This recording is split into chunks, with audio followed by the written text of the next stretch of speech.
Pembacaan hari ini diambil dari Ibrani pasal 12 ayat ke-18 hingga 29.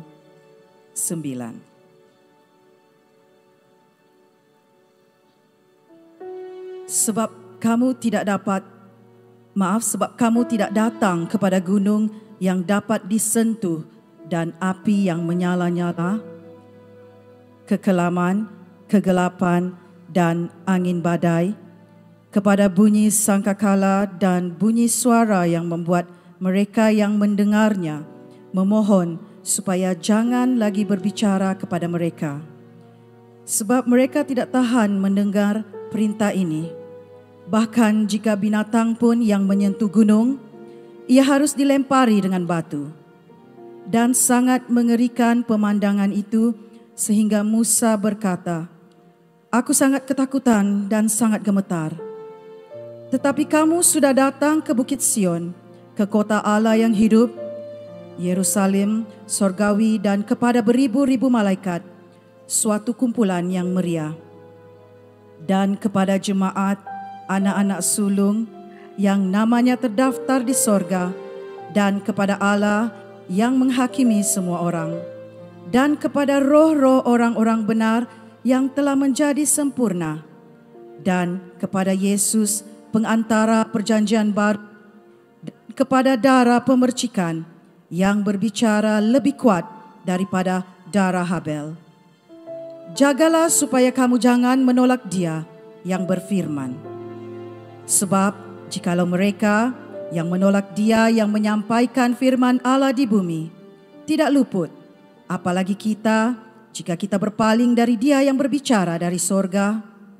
Waktu itu suaranya menggoncangkan bumi, tetapi sekarang Ia memberikan janji, satu kali lagi aku akan menggoncangkan bukan hanya bumi saja, melainkan langit juga.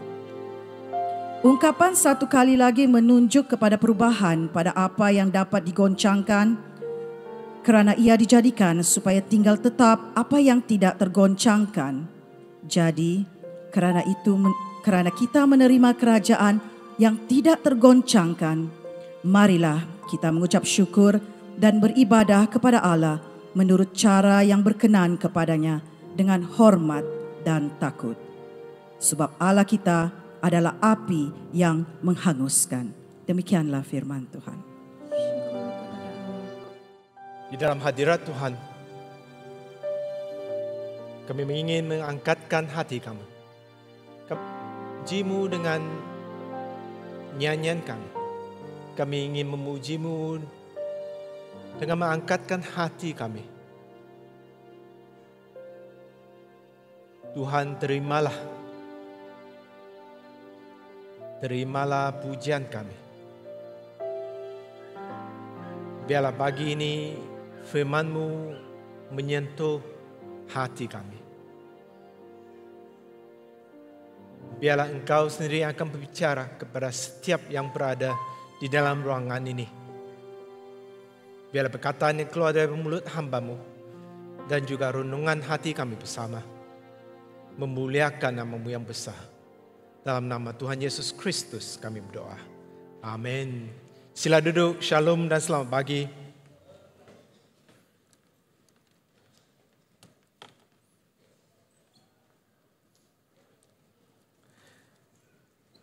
Kita sudah sampai ke Ibrani pasal yang ke-12, ayat 12 sehingga 18 sehingga 29.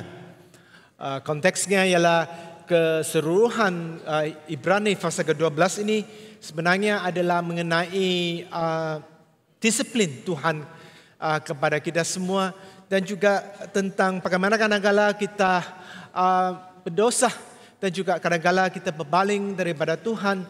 Dan bagaimana dalam keadaan itu Tuhan memanggil kami dan juga Tuhan memberikan disiplin kepada kami. Konteks pasal 12 ayat 18 sehingga 29 ini sebenarnya kandungannya adalah kandungan yang sangat serius lah. Kalau kita ada mengikut bacaan tadi yang dibacakan dari pentas ini, bacaan itu adalah bacaan yang memberikan amaran. Dalam bahasa kita bacaan yang ganas ya. Tapi kadang-kala sebab kita dengar dari Alkitab kan, kita dengar dari firman Tuhan, kita tidak rasakan perasaannya. Ya, kita tidak rasakan perasaannya. Kadang-kala kita orang Kristen kan, kadang-kala orang Kristen, kita baca Alkitab, kita semua rasanya begitulah dia. Tak ada perasaan langsung.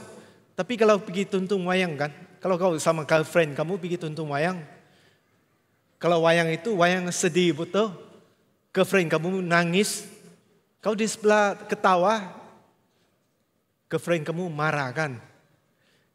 Kadang-kala kami dengar firman Tuhan kan, bacaan itu adalah amaran, bacaannya itu marah kita, tapi kita tidak rasa apa-apa ya. Mungkin bagus kita cakap dengan orang sebelah itu, ini cakap tentang kau nih.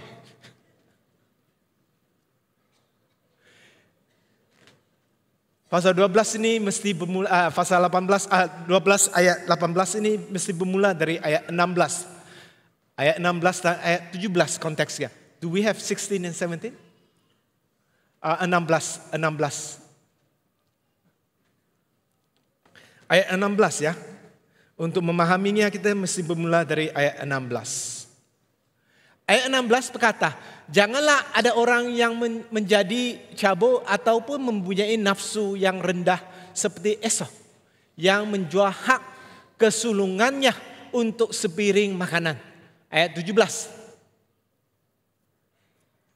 Sebab kamu tahu bahwa kemudian ketika dia hendak menerima pekat itu, dia ditolak sebab dia tidak beroleh kesempatan untuk membaiki kesalahannya, sekalipun ia mencarinya dengan mencucurkan air mata.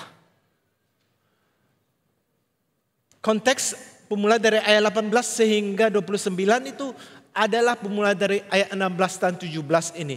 Ayat 16 sehingga ayat 17 ini menceritakan tentang Esau dan juga Yakub. Daripada Kejadian pasal 25 ayat 29 sehingga ayat 34. Di dalam Kejadian pasal 25 itu, apa yang berlaku ialah dua adik beradik ini, Esau dan juga Yakub. Dan pada suatu hari Esau dia bekerja di luar dan dia balik ke rumah, dia letih sudah. Dan dia rasa begitu lapar sekali. Sebelum dia masuk ke rumah, dia sudah boleh cium bau wangi makanan daripada rumah. Dia masuk rumah, dia nampak Yakub sedang masak. Masak kurang pastilah apa masakannya. Mungkin daging lah. Mungkin tidak tahulah ini babi dengan tahun ubi kah? Mungkin. Orang Toraja memang makanan kan. Jadi wangi betul nih. Jadi abang Esau ni cakap dengan adiknya. Dia kata, Bro, ini laba betul nih. Tapi kita tahu dari Alkitab, Yakub sebelum dia bertemu dengan Tuhan, dia adalah orang yang teruk sekali. Ya, sebenarnya dalam bahasa Ibrani, Yakub itu dalam konteks maksud yang sebenarnya Yakub itu berarti penipu, ya, deceiver, penipu. Maka Yakub ini orang yang tidak bagus. Abangnya kata saya lapar betul nih. Tapi dia kata kepada dia, jadi abangnya lapar. Kita kurang pasti apakah perbincangan mereka berdua lah. Pada akhirnya apa yang berlaku ialah dalam tradisi orang Yahudi, pekat keluarga mesti di waktu orang tua ya mau meninggal mesti diberikan kepada anak sulung, ya, diberikan kepada anak sulung. Maka Esau ini dia kata, wah ini saya lapar betul nih. Dedek begini ya, kau kasih saya satu piring makanan ini, hak untuk anak sulung itu saya kasih sama kau. Dalam Kejadian kita tahu selepas itu pada akhirnya bila bapak mereka mau meninggal, melalui penipuan yang lain lagi jugalah, hak the blessing ya, yaitu hak pekat untuk anak sulung itu diberikan kepada adiknya Yakub. Maka penulis kepada Ibrani ini, can we go back to the verse? Thank you. 16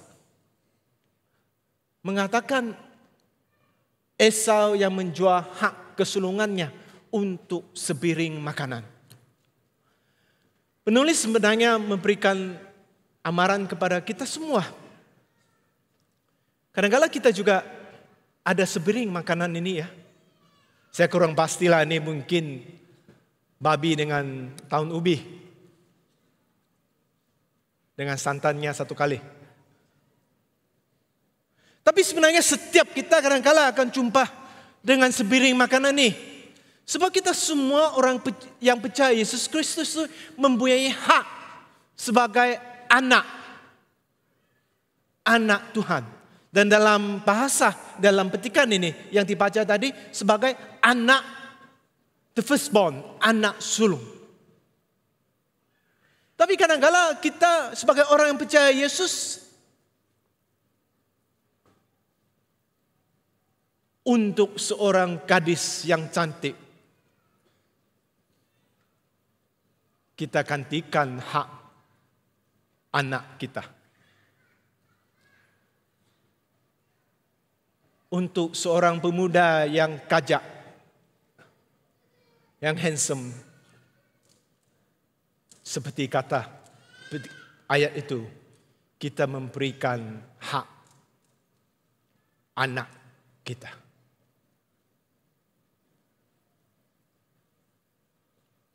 Untuk satu beg yang penuh dengan duit, kita memberikan hak anak kesulungan kita. Penulis kepada orang yang percaya Yesus di gereja Ibrani ini memberitahu kita bahwa sometimes, kadang-kala, what we lost, what we give up. Sesuatu yang kita give up, sesuatu yang kita dengan rela menyerahkan, tidak akan kita dapat balik. Sungguh pun kita nangis. Kata ayat 17 itu. Minggu lalu saya berada di Batu Limah, PJA. Waktu saya menyiapkan perkongsian, saya teringat dengan orang-orang yang sebaya dengan saya, yang dulu melayani di jemaah bahasa Malaysia ini. Ada yang saya kenal yang sekarang meninggalkan iman mereka. Dulu untuk gadis yang cantik lah. Sekarang gadis itu sudah jadi nenek sudahlah. Kadang-kadang saya tempat ini bukan untuk saya menghakimi. Kadang-kadang saya tidak boleh kata sama dia boleh kata, bro, saya masih percaya Yesus ini. Not for me to judge. Mungkin juga. Tetapi saya tahu dengan pasti generasi dia yang seterusnya. Kesempatan untuk generasi yang seterusnya untuk mengenal Yesus sebenarnya adalah begitu sempit sekali. And those of us who are young, kita yang berada di sini yang muda, perlu ingat ini.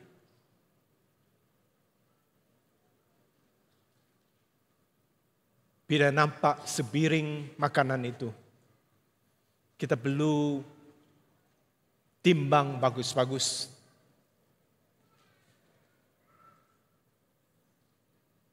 Sama ada sebiring makanan itu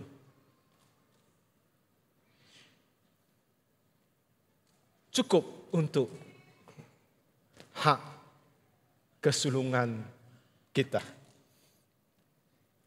Penulis di ayat seterusnya, bermula dari ayat 18 mengatakan, bermula dari ayat 18 sehingga ayat 21. Kemudian ayat 22 sehingga 24 sebenarnya adalah perbandingan yang penulis berikan.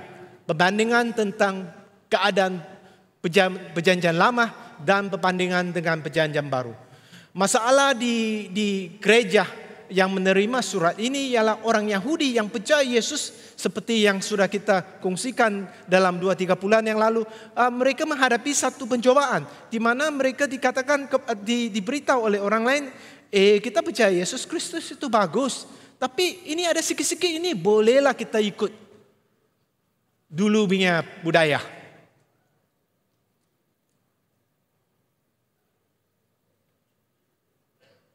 Maka penulis mengingatkan mereka. Dia dengan mengatakan dalam ayat 18 ini, sebab kamu tidak datang kepada gunung yang dapat disentuh dan api yang menyala-nyala, kepada kelaman dan kegelapan dan angin badai. 19, kepada bunyi sangkakala dan bunyi suara yang membuat mereka yang mendengarnya memohon supaya jangan lagi berbicara kepada mereka.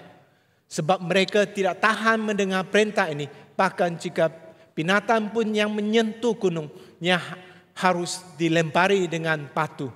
Dan sangat mengerikan pandangan itu. Sehingga Musa berkata, aku sangat ketakutan dan sangat gemetar. Deskripsi ini diambil oleh penulis daripada Keluaran 19.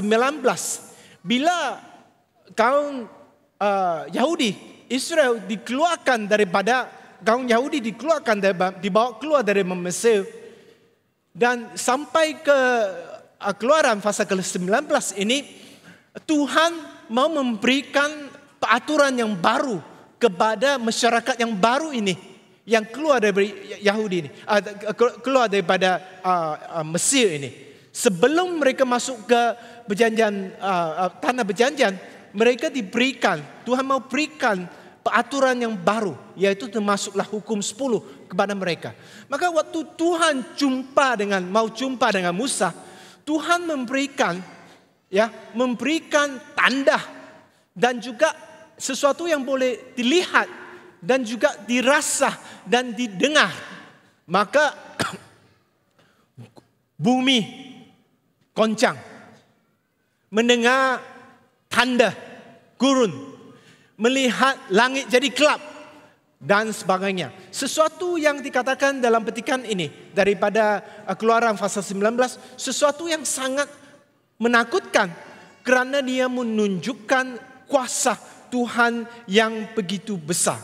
Bukan saja itu, yang dipanggil sebagai pengalaman Gunung Sinai ini adalah sesuatu yang berlaku di Gunung Sinai yang fisikal, yang di tempat itu. Sinai itu adalah satu tempat kalau tidak salah saya sekarang di Egypt ya, di Mesir, Sinai, di Mesir. Ini adalah tempat yang betul-betul ada. Maka penulis kata, kamu mengenal Tuhan dan mengenal Tuhan Yesus bukan pengalaman ini. Tetapi apakah pelajaran kepada kita? Pelajaran kepada kita ialah kadangkala ya, tarikan tradisi, tarikan budaya, tarikan agama, dan juga tarikan tabiat ataupun kebiasaan itu kadangkala menarik kita balik kepada tempat yang dulu. Kadangkala dalam bahasa kita lah, membuat kita konstan,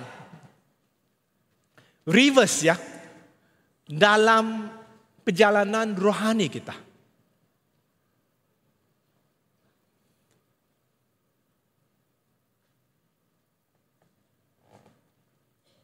Orang Yahudi yang menerima surat ini, mereka ditarik oleh budaya mereka. Sungguh pun mereka sekarang ada sesuatu yang lebih baik. Yang penulis kepada Ibrani mengatakan more superior, Yesus Kristus adalah yang lebih baik, yang terungguh. Tetapi mereka tertarik dengan sesuatu yang lama. Ini kadang-kadang kita fikir, ini saya tidaklah. Tapi cubalah kalau waktu makan nasi kuning, kalau nasi kuning ini dibungkus dengan plastik, ibu kata, ini mana boleh bungkus dengan plastik, mana tahun pisangnya. Kebiasaan kita. Kita semua tertarik. David, ini bukan komplain sama kau ya. Tapi ini adalah, we are all like that. We are all like that. Waktu saya menyediakan perkongsian ya, saya teringat waktu saya kecil kan. Waktu saya kecil, umur mungkin 7-8 lah begitu. Dulu tak ada banyak permainan, tak ada main dalam handphone dan sebagainya. TV pun hitam putih ya. Mungkin waktu itu belum ada TV ya. Tapi jiran saya, seorang apek, tiap 3 minggu begitu dia akan potong rumputnya ya, dengan lawnmower-nya, ya, potong rumput. Jadi sebab saya masih kecil kan, tak ada apa-apa boleh buat. Jadi setiap kali dia buat begitu, saya ikut dia. Waktu saya menyiapkan ini kan, saya teringat ya, sampai hari ini ya, saya masih tercari-cari bau rumput yang baru dipotong itu. Yang saya tidak boleh lupakan. Kau tanya saya mengapa saya ingat perkara begitu, saya pun tahu mengapa saya ingat perkara begitu. Sekarang juga kadang-kala saya potong rumput di rumah ya. Tapi saya selalu rasa ini mengapa rumput di rumah ini tidak wangi seperti rumput dulu. We are all like that. Kita semua begitu ya. Ya. Maka ini adalah bahaya yang dipegang oleh setiap kita. Khasnya seperti, sorry ya saya kasar sedikit. Khasnya seperti orang Toraja yang mempunyai budaya yang begitu lama dan juga what we call entrenched ya. Kalau ada orang yang kata kepada kita, bagus itu percaya Kristen, tapi ini budaya-budaya yang turun-temurun orang Toraja, kita mesti boleh buat bah? Apa salahnya?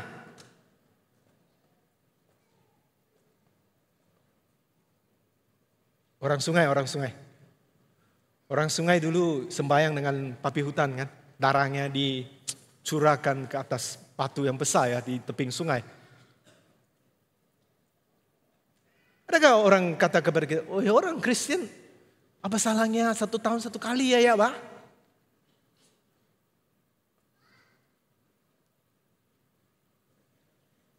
Kadang-kadang kita semua tertarik. Penulis mengatakan kepada kita, jangan berbalik, jangan regress atau bengkostan dalam kepercayaan iman kita kepada Tuhan. Saya ingin juga mengatakan sesuatu yang dalam selepas pandemik ini adalah sesuatu yang bukan saja masalah yang dihadapi dalam gereja, tapi di mana-mana pertubuhan sahaja. Sebab dalam pandemik kita sikap kita sudah menjadi khasnya dalam hal menyembah, khasnya dalam hal berjumpa sebagai orang percaya. Kita dalam hal ada pun boleh, tak ada pun boleh bah. Sebab waktu pandemik kan 2 tahun, kalau kita mau lihat, kalau kita mau mendengar khotbah daripada Reverend sama Madin, kita ambil handphone kita, baring di sofa di rumah waktu sembahyang. Jadi we have this attitude. Suka tidak suka kita membina sikap ini.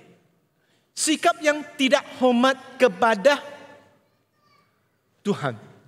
Waktu kita menyembah Tuhan. Waktu kita menyembah Tuhan. Baginya adalah sesuatu yang amat penting bagi kita. Yaitu kita mesti keluar daripada kotak itu. Kita mesti keluar daripada kotak itu. Yaitu kita mesti pecah daripada kebiasaan itu.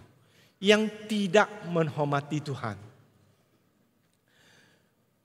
Petikan yang pendek ini dari 18 sehingga 20 ini mengenai api, mengenai awan gelap, mengenai gunung dan sebagainya.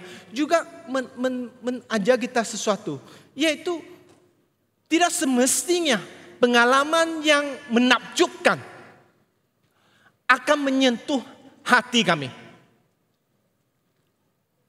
Orang Yahudi mereka sudah nampak kuasa Tuhan. Mereka nampak gunung bergerak, mereka tanah bergerak. Mereka sudah dengar gunung, mereka lihat kilat dan sebagainya. Mereka kata dalam hati mereka, mereka begitu takut. Tetapi bila sampai ke Keluaran pasal 32, Musa masih di atas gunung, berjumpa dengan Tuhan, menerima arahan dari Tuhan. Ada orang kata kepada Aaron, yaitu pemimpin nombor 2. Kata kepada dia, ini Musa ni lama betul ni. Kenapa belum lagi dia balik? Adakah dia mati sakit jantung tengah jalan? Sorry, ini Alkitab tidak cakap lah. Saya cakap. Tapi mereka komplain, kenapa ni orang ini tidak balik? Maka mereka buat cadangan kepada Aaron. Dia kata, kita buat ini lembu emas ini. Lembu emas ini.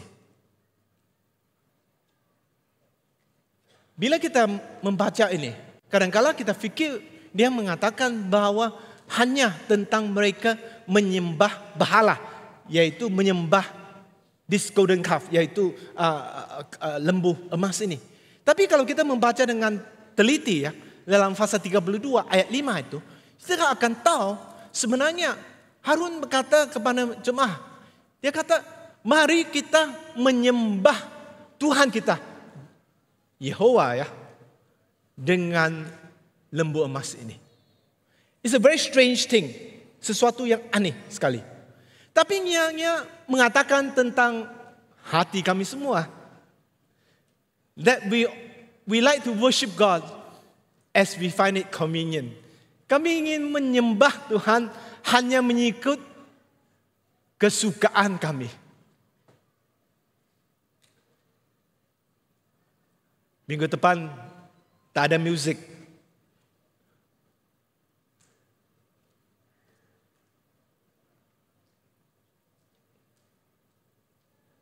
Brother Majulis sendiri saya yang menyanyi.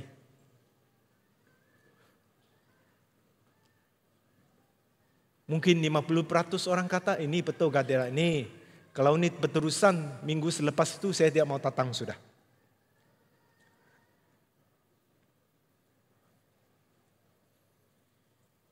Tidak berlainan dengan jemaah ataupun umat yang membuat lembu emas itu sebenarnya.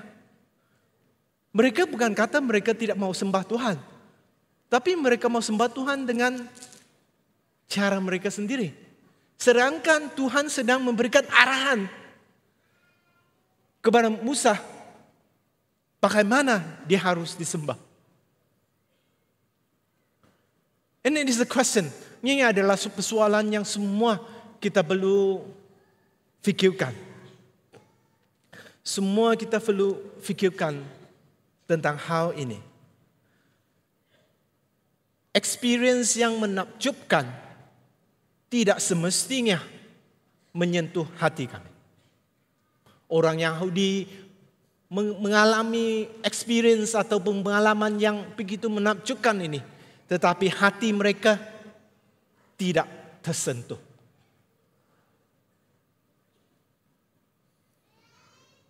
Ada orang yang kata, kalau saya nampak pakcik saya yang buta ni disembuh boleh nampak, saya akan percaya Tuhan. Saya akan setia kepada Tuhan sampai selama-lamanya. Tidak semestinya. Pagi ini waktu saya khotbah di bahasa Inggris, baru saya teringat.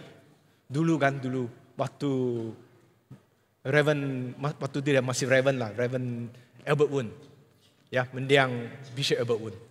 Waktu itu dia mau gerakkan, ini ramai orang di sini akan ingat ini. mendiang Albert Woon mau menggerakkan gereja ini dalam kelompok sel dan kemudian mau mengajar kami semua tentang mukjizat ya, tentang healing. Banyak dia menjemput pengkhotbah dan juga orang yang terkenal datang sini untuk mengajar tentang ini. Saya banyak kali di tengah-tengah itu sebab saya terpaksa menterjemahkan untuk orang yang cakap orang putih lah. Jadi ada satu pengalaman yang saya tidak boleh lupakan. Saya pun lupa siapa dia. Tapi saya masih ingat. Orang itu datang mengajar tentang the power of Holy Spirit, ya, kuasa Roh Kudus. Saya kurang pasti sama adakah kita. Dia buat begini. Dia tunjuk saya 2 budak perempuan, saya masih ingat. Mungkin umur 13-14. Dia suruh naik ke pentas. Saya masih ingat. Suruh berdiri di sini. Kemudian dia suruh saya sama dia pergi ke sebelah sana. Kemudian dia angkat tangan, dia doa untuk 2 budak itu. Ini no touching ya. Sebab dari sini ke sana. Dia doa sejak kuasa Roh Kudus 2 budak itu terbaring. Mukjizat dong. Tapi hari ini saya tertanya diri saya sendiri. Hari itu dewan ini penuh. Mungkin 1.500 orang lah hari itu. Saya tertanya berapa orang yang nampak itu hari ini masih setia kepada Tuhan.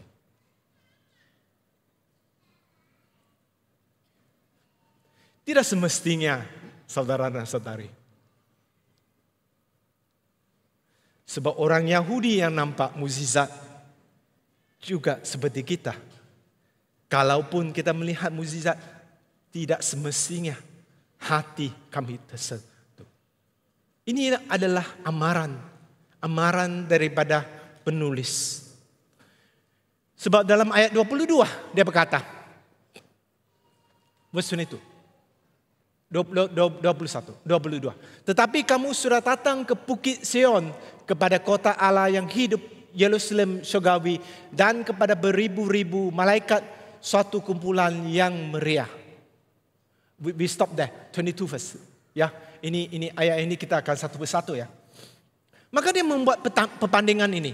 Kalau daripada tradisi orang Yahudi, mereka mempunyai pengalaman, nenek moyang mereka mempunyai pengalaman gunung Sinai ini yang boleh dipegang. Mereka juga mempunyai pengalaman yang menakjubkan, ya, physical. Tapi dia mengatakan, tetapi kita yang percaya Yesus Kristus, dia berkata kepada orang Ibrani yang percaya Yesus Kristus dan kepada kita, dia kata kita yang percaya Kristus sudah datang ke Bukit Sion, ke kota Allah yang hidup, Yerusalem syurgawi. Dia berkata kepada kita bahwa tempat pengalaman rohani kita bukanlah secara fisikal, tetapi pengharapan rohani kita adalah kepada syurga. So we have an expectation of heaven, yaitu kita mempunyai ekspektasi syurga.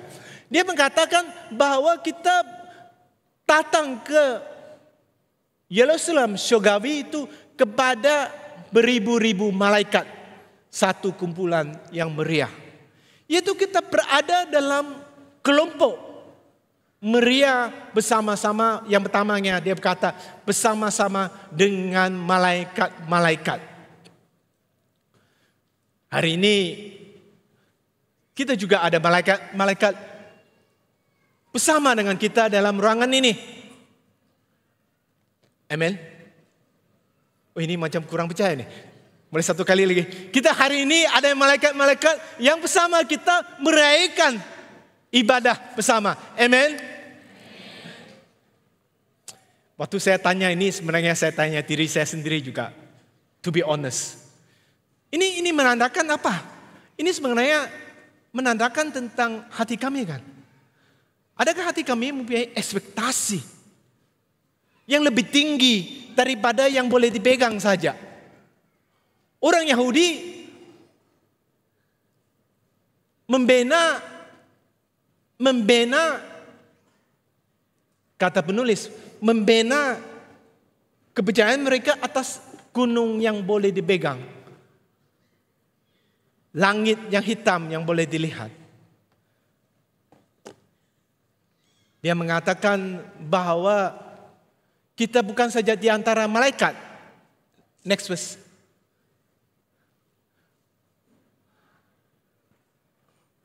Dan kepada jemaah anak-anak sulung yang namanya tertafta di surga.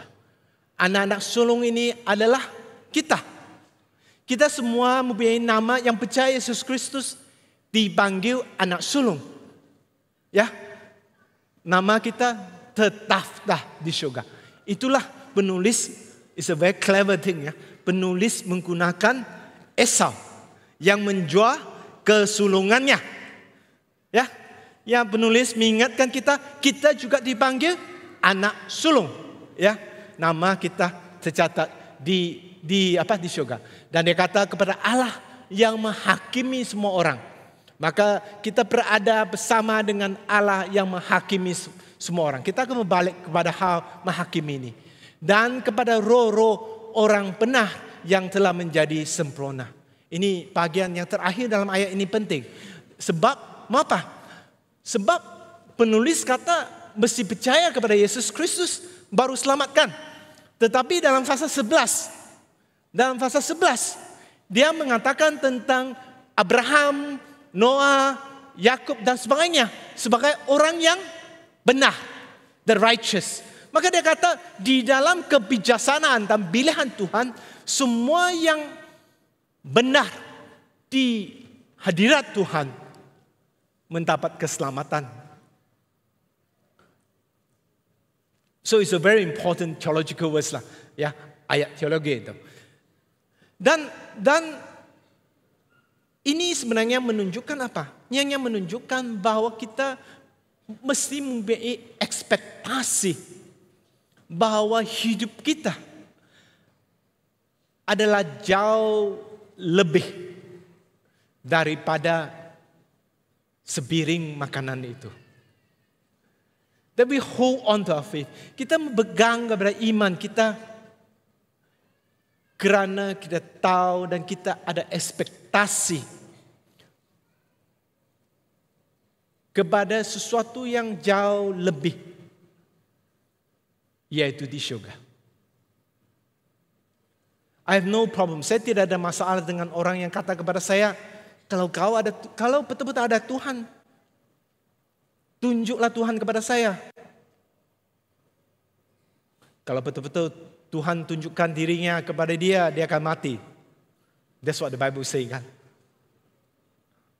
Tapi sebenarnya kita tidak perlu kado dengan orang yang kata begitu.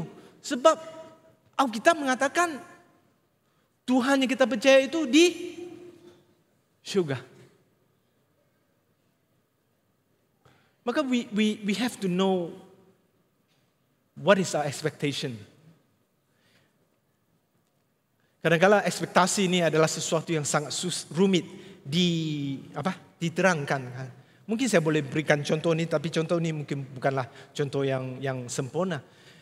Katakanlah kita sedang dating dengan seorang girlfriend yang sudah kita mau kawin. Maka dalam perhubungan itu kita ada ekspektasi dengan girlfriend kita. Sungguh pun kita boleh lihat seorang gadis yang secantik dan dalam bahasa modern ini as nice. Tapi kita tidak akan ada hubungan dengan gadis yang baru sebab kita sudah ada ekspektasi dengan girlfriend kita. Kadang-kadang kita dalam ekspektasi kita kepada syurga adalah sesuatu yang penting sebab kita kadang-kadang dicobai dengan macam-macam. Dan kadang-kadang kita perlu mempunyai fahaman dan juga ekspektasi syurga ini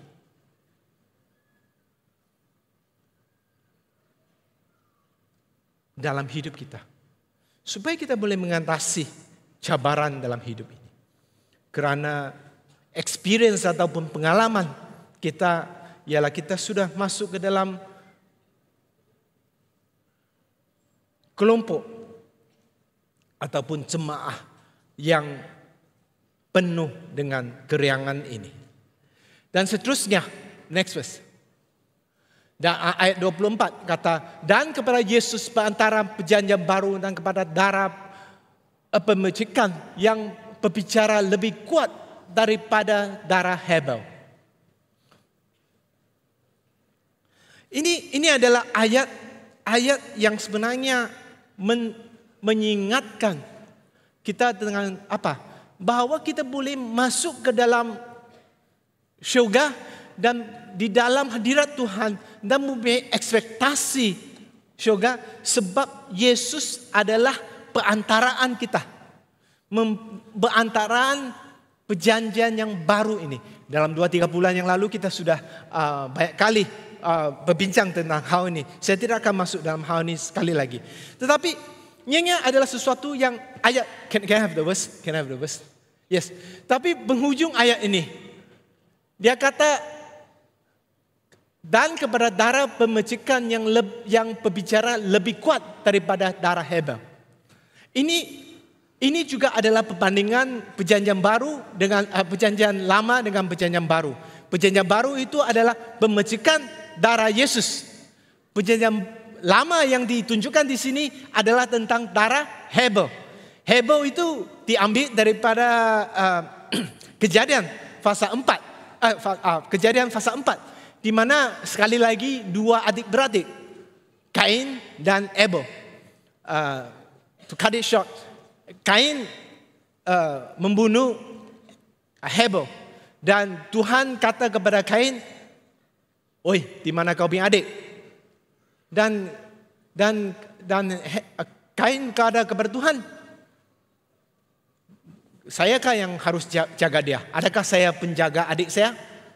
Maka Tuhan berkata kepada dia, darah adikmu Habel memanggil untuk keadilan. Apakah dalam fahaman orang Yahudi, mereka faham bahwa Habel itu adalah menunjukkan bahwa keadilan daripada Tuhan belum lagi sampai. The justice of God belum lagi sampai. Keadilan dari Tuhan belum lagi sampai. Tetapi penulis mengatakan sebenarnya keadilan Tuhan telah disempurnakan dengan darah Yesus. Darah Habel hanya menunjukkan bahwa manusia memanggil kepada Tuhan supaya Tuhan memberikan keadilan. Tetapi keadilan yaitu dosa mesti dibayar. Telah dibayar dengan sepenuhnya dengan darah Yesus Kristus. Maka ini adalah ayat yang sangat penting. Tapi saya ingin mengatakan sesuatu yang penting di sini. Untuk kita mengalami fahaman itu juga bahwa penyelamatan, kuasa penyelamatan Yesus itu dalam hati kita adalah sesuatu yang mesti kita rasai dan mengalami daripada the deepest of our heart, yaitu dalaman hati kita. Ya, dalaman hati kita. Apakah arti saya di sini? Yaitu kita perlu mengalami Tuhan dalam dalaman hati kita, dalam senyap. Senyap artinya quietness, ya. Kadang-kadang saya berikan satu contoh. Kadang-kadang ada boyfriend mau propose itu lamar kepada girlfriendnya. Ini selalu dalam wayang sekarang. Orang muda ingat jangan buat ini ya. Dalam wayang selalu, wah ini boyfriend sediakan balon 1,000 biji. Bunga tidak tahu berapa banyak lah. Kemudian jemput kawannya ramai-ramai sekali. Kemudian propose lama kepada girlfriendnya. Dulu ini cerita penuh ya, benar ya. Dulu ada seorang young lady, Dia kata kepada saya dan isteri saya, dia kata, waktu boyfriend saya lamar saya kan, dia buat begini, dia buat ni banyak belun lah, banyak bunga lah. Kemudian dia jemput kawannya satu kali. Dia tanya saya mau kahwin dengan dia atau tidak.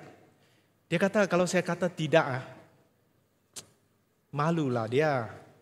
Jadi dia kata dia kahwin dengan dia sebab dia tidak mau malukan boyfriendnya. Is that something from his heart?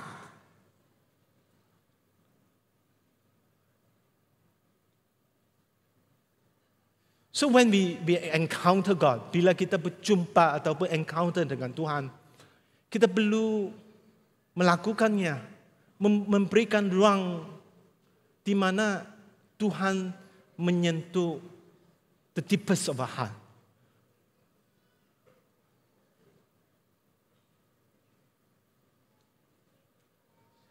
Bukan sebab musik yang kadang-kadang yang mempengaruhi, tetapi we must know God in the deepest of our heart and in the quietness of our heart. Kita mesti mengenal Tuhan dalam hati yang paling mendalam itu, dan dalam keadaan hati, dalam bahasa kita, dalam keadaan hati yang paling tenang itu. Penulis Mazmur 23 mengatakan dia mengenal Tuhannya bila dia berbaring di tebing sungai air yang mengalir. What does it say? Yang mengatakan apa? Yang mengatakan bahwa pengalaman yang paling mendalam kepada kita ialah bila hati kita sanggup tenang di hadirat Tuhan.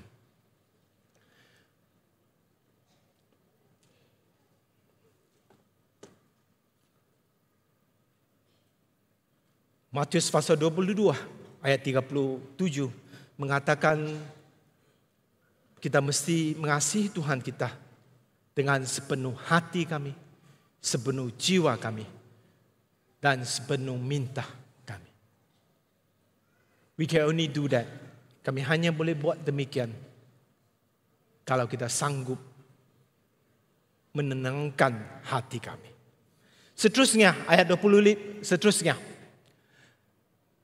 25, dia kata, jagalah supaya kamu jangan menolak dia yang berfirman.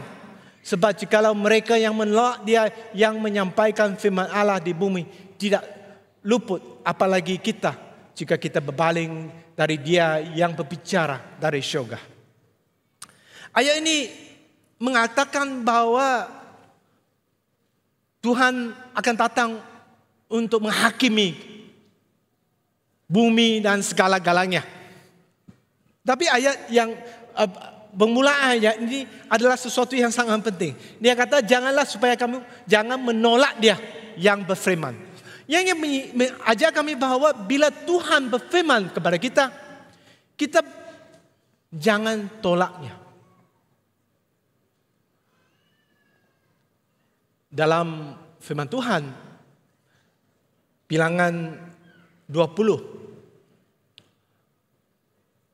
adalah satu petikan yang mengajar kita tentang mendengar Tuhan dan menolak Tuhan. Bilangan pasal 20, orang Yahudi sudah keluar dari Mesir dan mereka berjalan dan mereka komplain kepada Musa. Dia kata ini macam mana ini selalu tidak ada air. Kadang-kala lebih kurang macam tahu lah kan. Maka mereka komplain. Dia kata lebih bagus di Mesir. Tak ada air selalu. Maka Musa berbicara dengan Tuhan. Dan Tuhan kata kepada Musa. Dia kata, kamu pergi ke batu ini. Kamu cakap dengan batu ini supaya air keluar. Musa dan Harun mendengar arahan dari Tuhan ini. Dan mereka dalam kemarahan mereka sebab mendengar banyak komplain. Musa mengambil tongkatnya. Dia memukul batu itu 2 kali. Keluar juga air. Tapi kalau kita membaca daripada Bilangan pasal 20 ayat 12. Tuhan mengatakan kepada Musa, kerana engkau tidak taat kepada saya, kepada firman saya, engkau tidak akan masuk ke dalam tanah perjanjian bersama dengan umat saya. In fact, it is the saddest verse, one of the saddest. Ini adalah salah satu ayat yang paling sedih di dalam perjanjian lama. Sesudah begitu banyak dia berusaha membawa umat Tuhan keluar dari Mesir, hanya kerana dia pukul batu itu, Tuhan kata kepada dia, kamu tidak layak masuk ke dalam tanah perjanjian. Tapi apa bezanya sebenarnya? Dia ada dengar Tuhan kan tidak? Ada kan? Keluar air juga. Tapi bezanya ialah dia tidak mendengar Tuhan daripada hatinya.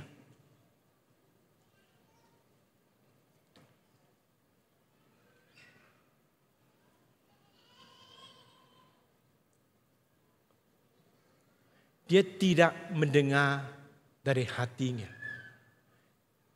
Dia mendengar membuatnya. Tetapi dia bukanlah mendengar mengikut dia. There is a difference. Ini adalah satu cabaran setiap kita belum mendengar Tuhan. Kadang-kala Tuhan berbicara kepada kita dalam macam-macam keadaan. Dulu waktu saya sama umur dengan 2 murid daripada sekolah visi, saya pernah pergi ke Impak dan sebagainya. Jadi satu waktu saya berada di Tongut, saya masih ingat ni. Saya berada di Tongut dan waktu itu orang yang melayani di Tongut kata kepada saya, setiap malam kau pergilah doa bersama dengan budak-budak yang tinggal di ada satu tempat tidur mereka. Jadi tiap malam waktu saya berada di Tongut, saya doa untuk budak-budak itulah. Keadaan yang teruk sekali sebenarnya. Satu bangunan yang teruk sekali. Saya pun tidak tahu saya buat apa sebenarnya. Kalau kau tanya saya sekarang apa yang kau doa, apa yang kau cakap, saya langsung tidak ingat ya. Apa yang saya ingat, yang saya ingat ialah saya buatlah. Tapi selepas lebih kurang 20 lebih tahun ya. Ada satu kali ada satu pembangunan rohani di gereja ini. Di gereja ini sudah ada gereja ini. Yusuf Runi. Dan saya diminta oleh, saya pun kurang pasti mana satu badri lah, yang minta saya dan isteri saya untuk masak untuk Yusuf Runi lah. Sebab Yusuf Runi mereka kata jangan dia keluar makan lah, dia makan di flat. Jadi saya masak, keluarga saya masak untuk dia. Dan tiap-tiap untuk waktu itu saya bawa makanan untuk dia, sarapan tengah hari dan malam dan sebagainya lah. Dari penghujung, lepas 20 lebih tahun ya, di penghujung KKR itu, ada seorang, saya masuk. Saya pun tidak tahu mengapa saya masuklah hari itu. Tapi sudah habis, sudah saya masuk. Saya masuk ke dalam dewan ini. Seorang yang waktu itu saya rasa dia pastor lah. Sekarang sudah dia lama menjadi reverend lah. Dia kata kepada saya, dia kata nama saya lah. Saya kata ya. Dia kata kau masih ingat saya kah? Saya kata tidak. Tapi dia kata saya dulu budak ya di Tongut yang tiap-tiap malam kau pergi doa itu. Doa kamu dan juga apa yang kamu lakukan itu memberikan kesan yang besar dalam hidup saya. What am I trying to say? Apa yang saya mau katakan di sini? Saya mengatakan bahwa kadang-kadang Tuhan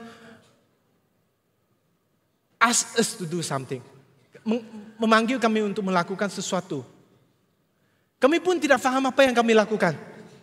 Kami lakukan saja. Tapi Tuhan tetap akan menggunakan kita. Baru-baru ini, kadang-kala Tuhan berbicara kepada kita kerana hal yang lain. Baru-baru ini saya mengikuti prayer conference, konferensi doa di gereja ini. Pada hari yang terakhir, saya hari itu mood tidak begitu bagus lah. Sebenarnya saya tidak mau ikut lah, tapi istri ada kan, jadi saya masuk lah kan sesi yang terakhir. Jadi saya duduk di paling akhir situ lah, paling akhir itu.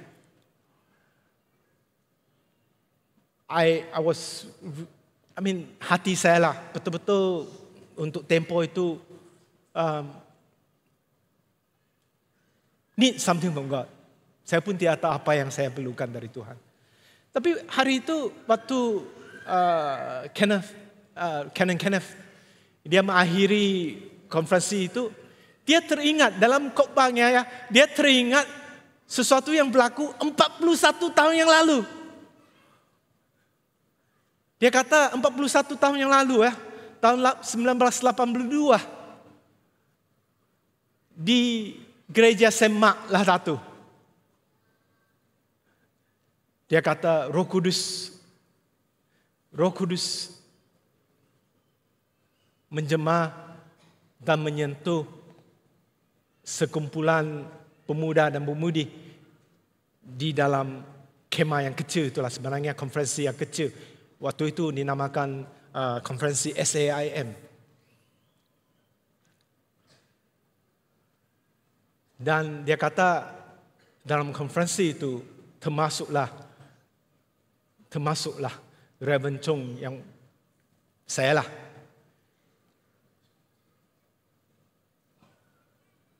Dia tidak perlu sebut nama saya sebenarnya. Sebab konferensi itu mempunyai begitu banyak badri yang sekarang hari inilah sudah menjadi badri yang begitu pengalaman, termasuklah Archbishop kita. Kadang-kadang Tuhan berbicara kepada kita. It's not because He needs us. It's because we need Him.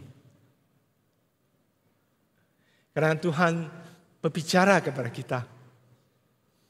Bukan sebab Dia mau kita pergi ke tempat ini, buat ini, melawat orang ini. Tetapi kerana Tuhan mengetahui bahwa kita perlu sentuhan daripada Dia. Saya kurang pasti tengah hari ini apakah keadaan saudara dan saudari. Saya hanya boleh berdoa agar Tuhan akan berbicara dengan setiap yang berada di sini. Kerana bila Dia berbicara, jangan menolak Dia. Hari itu saya tahu dalam hati saya yang terdalam, saya tahu Tuhan masih ingat saya.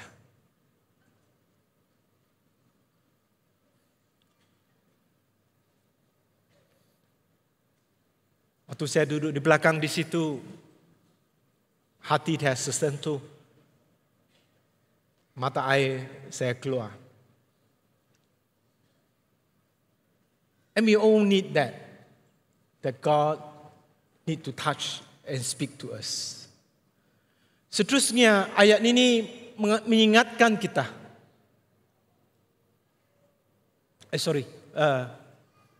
Ibrani.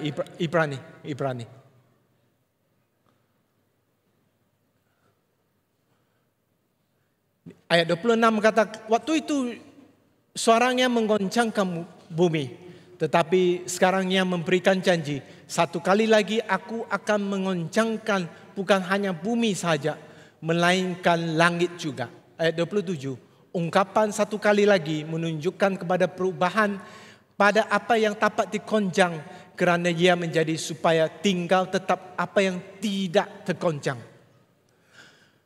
Ini mengajar kita bahawa pada akhirnya Tuhan akan menghakimi kita semua.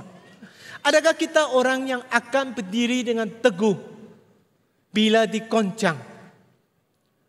Yang tidak beriman akan roboh, tapi yang berpegang kepada iman kepada Yesus Kristus akan berdiri dengan teguh. Dalam musim ini, kita perlu ingat yang diberitahu oleh penulis kepada Ibrani pada pasal 10 ayat 25 yang mengingatkan kita supaya janganlah kita menjauhkan diri daripada pertemuan-pertemuan ibadah kita. Kita perlu berjumpa bersama, sama ada di ibadah ini ataupun di dalam kelompok sel kita. Kita perlu berjumpa bersama supaya kita akan membina satu dengan yang lain. Adakah kita orang yang akan berdiri teguh? Kita hanya akan berdiri teguh bila kita berdiri bersama. Bersama dengan saudara dan saudari kita. Saya ingin memanggil kita supaya berbaliklah kepada ibadah hari Minggu. Berbaliklah kepada kelompok sel. Supaya kita akan bertemu dan memberikan galakan kepada satu dengan yang lain. Dan saya akan mengakhiri dengan ayat ini. Ayat seterusnya. Jadi kerana kita menerima kerajaan yang tidak tergoncang, marilah kita mengucapkan syukur dan ibadah kepada Allah menurut cara yang berkenaan kepadanya dengan hormat dan takut. Kerana kita adalah orang yang percaya Yesus dan iman kita kepada Yesus Kristus, kita dipanggil untuk beribadah kepada Tuhan. Kita dipanggil untuk beribadah kepada Tuhan dengan seluruh hidup kita, dengan hormat dan takut. Yohanes pasal 4:23 mengingatkan kita supaya kita perlu beribadah kepada Tuhan dengan roh dan kebenaran. Kita perlu beribadah kepada Tuhan dalam setiap waktu dalam hidup kita. Pada akhirnya penulis mengatakan bahwa Tuhan itu adalah api. Tuhan itu adalah api yang menghanguskan. Ayat yang begitu berkuasa sekali. Mengingatkan kita bahwa pada akhirnya setiap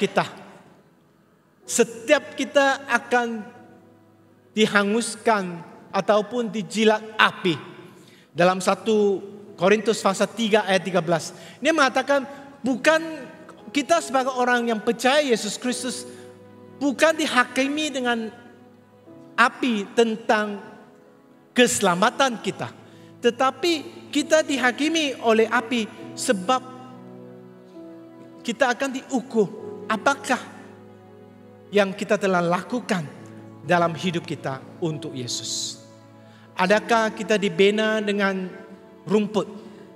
Adakah kita telah membina apa yang kita lakukan kepada Tuhan dengan rumput ataupun dengan kayu? Ataupun kita melayani Tuhan dengan emas yang semakin dijilat api, semakin tulinlah emas itu. Persoalan yang saya ingin tinggalkan bagi setiap yang berada di sini.